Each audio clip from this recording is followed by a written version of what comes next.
और प्रवक्ता भी हैं। उन्हें मानहानि के केस में दोषी करार दिया गया है। 15 दिन की सजा दी गई है। 25,000 रुपए का जुर्माना लगाया गया है। आईपीसी के सेक्शन 500 के तहत ये मामला चल रहा था उन पर, और इस मामले में दोषी करार दिए गए हैं। बड़ा झटका संजय राउत को लगा है। आईपीसी के सेक्शन 500 के तहत दोषी करार दिए गए हैं। यूबीटी नेता हैं संजय राउत, वरिष्ठ नेता हैं। अक्सर आप उन्हें, संजय राउत को मीडिया के सामने आते देखते होंगे, आप उन्हें सुनते होंगे। अपनी पार्टी का पक्ष रखना हो या फिर तमाम सियासी मुद्दों पर अपनी राय रखना हो, बेबाकी से अपनी राय रखते हैं। कई बार उनके बयान सुर्खियों की वजह भी बने हैं और सुर्खियों में भी रहे हैं।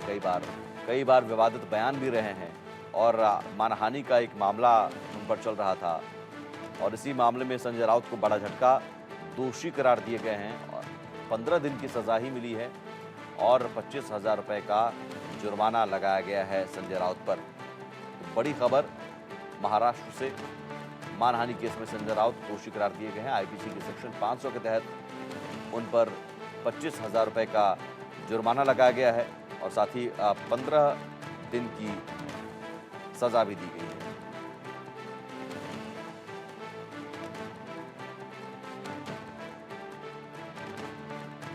आईपीसी के सेक्शन 500 के तहत ये पूरा मामला चल रहा था। शिवसेना यूबीटी के नेता संजय राउत हैं।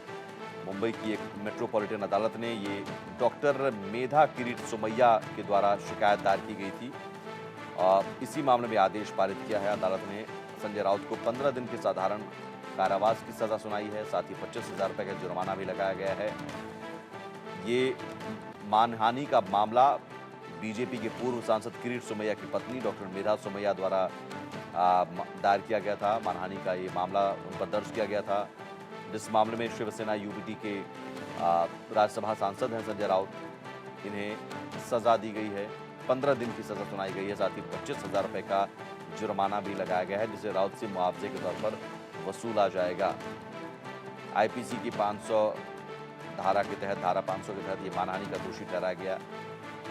मुंबई के रुइया कॉलेज में ऑर्गेनिक केमिस्ट्री के प्रोफेसर हैं मेधा, जिन्होंने राउत के खिलाफ धारा 499 किसी तरह का आरोप लगाना या प्रकाशित करना और 500 यानी मानहानि के तहत कार्रवाई की मांग की थी। राउत ने उन पर और उनके एनजीओ युवा प्रतिष्ठान पर 100 करोड़ रुपए के शौचालय घोटाले का आरोप लगाया था। किरीट सोमैया की पत्नी डॉक्टर मेधा पर और उनकी जो एनजीओ है युवा प्रतिष्ठान, उस पर 100 करोड़ रुपए के शौचालय घोटाले का आरोप लगाया था, और इसी पर डॉक्टर सोमैया ने याचिका दायर की थी मानहानि के मामले को लेकर। आईपीसी के सेक्शन 499 और 500 के तहत, सेक्शन 500 के तहत दोषी करार दिए गए हैं संजय राउत, और उन्हें 15 दिन की सजा सुनाई गई है। साथ ही 25,000 रुपए का जुर्माना लगाया गया है, जो उनसे मुआवजे के तौर पर वसूला जाएगा। संजय राउत ने किरीट सोमैया और उनकी पत्नी पर गंभीर आरोप लगाया था, और इसी आरोप को लेकर ये मानहानि का मामला दर्ज किया गया था। ये किरीट सोमैया ने अपनी पत्नी की मदद से 100 करोड़ रुपए का टॉयलेट घोटाला किया था, ये संजय राउत ने बयान दिया था। और किरीट सोमैया और उनकी पत्नी पर गंभीर आरोप लगाए थे कि उन्होंने एनजीओ जो उनका युवा प्रतिष्ठान है उसकी मदद से 100 करोड़ रुपए का टॉयलेट घोटाला, शौचालय घोटाला किया। इस पर किरीट सोमैया ने भी कहा था कि संजय राउत को सबूत देंगे तभी वो जवाब देंगे। प्रथमेश हमारे साथ जुड़े हुए हैं। प्रथमेश, इस पूरे मामले को लेकर जो सजा सुनाई गई है 15 दिन की, इसका मतलब इन्हें 15 दिन जेल में बिताने होंगे, साथ में 25,000 रुपए का जुर्माना लगाना उन्हें देना होगा मुआवजे के तौर पर। जी बिल्कुल, जिस तरीके से पूरा जो कहानी है ये शुरू हुआ था, मैं आपको पहले कहानी बता देता हूँ कि कहाँ से सब शुरू हुआ था।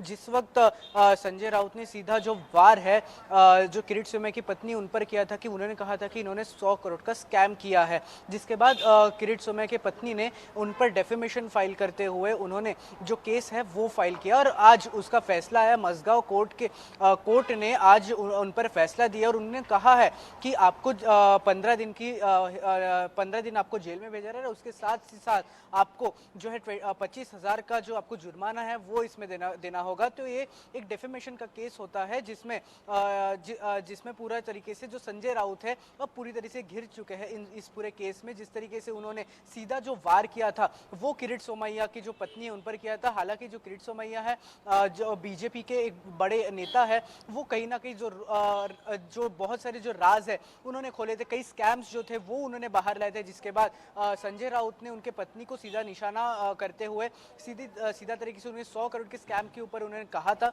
जिसके बाद उनके तरफ से जो एक मानहानि का दावा किया गया था और मानहानि के दावा के बीच इसमें संजय राउत कहीं ना कहीं अब पीछे छूट गए और जो कोर्ट ने है उन्हें 15 दिन की जो जेल है वो दे दिया है और जिसके बाद उन्हें 25,000 का जो जुर्माना है वो भी देना होगा। तो हालांकि इस पूरे मामले में अभी क्या होता है ये देखना एक महत्वपूर्ण रहेगा, क्योंकि जिस तरीके से जो सेशन कोर्ट है, फिलहाल सेशन कोर्ट ने दिया हुआ है, अब सेशन कोर्ट के बाद क्या जो संजय राउत के जो एडवोकेट्स है, जो वकील है, क्या इसे हाई कोर्ट में इस डिसीजन को अपील करेंगे। तो ये 15 दिन की सजा जो सुनाई गई है प्रथमेश, क्या उन्हें सरेंडर करने के लिए कहा गया है या फिर पुलिस को कहा गया है कि आप उन्हें अरेस्ट कीजिए? जी, फिलहाल कोर्ट ने फिलहाल उन्हें जो सज़ा सुनाई गई है, जिस पर जो एडवोकेट है उन्होंने जो याचिका है वो फिलहाल दायर कर दी गई है जो हाई कोर्ट में, और फिलहाल ऐसा फिलहाल कोर्ट की तरफ से फिलहाल सिर्फ सज़ा ही सुनाई गई थी, जिसके बाद फिलहाल जो उन्हें जो अरेस्ट किया या फिर गिरफ्तार करने का जो प्रोसीजर है फिलहाल इस वक्त शुरू नहीं है। लेकिन अगर थोड़ी देर में अगर कुछ इसमें कुछ और डिसीजंस आते हैं तो शायद हमें ऐसा देखने मिलेगा कि जिस तरीके से संजय राउत, क्योंकि शिवसेना यूबीटी के एक बहुत बड़े नेता है, उन्हें गिरफ्तार शायद किया जा सकता है इस पूरे मामले में। हालांकि इन सब चीज़ों में कोर्ट ने डिसीजन अपना दे दिया गया है, लेकिन कोर्ट ने ऐसा कहा नहीं है कि जिस तरीके से अभी पुलिस जाए और अभी संजय राउत को गिरफ्तार किए, ऐसा फिलहाल जो है कोर्ट ने कहा नहीं है। लेकिन जो पूरा अभी मामला है वो फिलहाल जो है उच्च न्यायालय में फिलहाल जाने की स्थिति में है, और उनकी जो याचिका है, उनके जो एडवोकेट्स, उनके वकील ने फिलहाल जो है याचिका उच्च न्यायालय में दायर की है। जी, किरीट सोमैया और उनकी पत्नी पर गंभीर आरोप लगाए गए थे। उनकी पत्नी ने जो ये मानहानि का केस दायर किया था, उनकी तरफ से कोई रिएक्शन?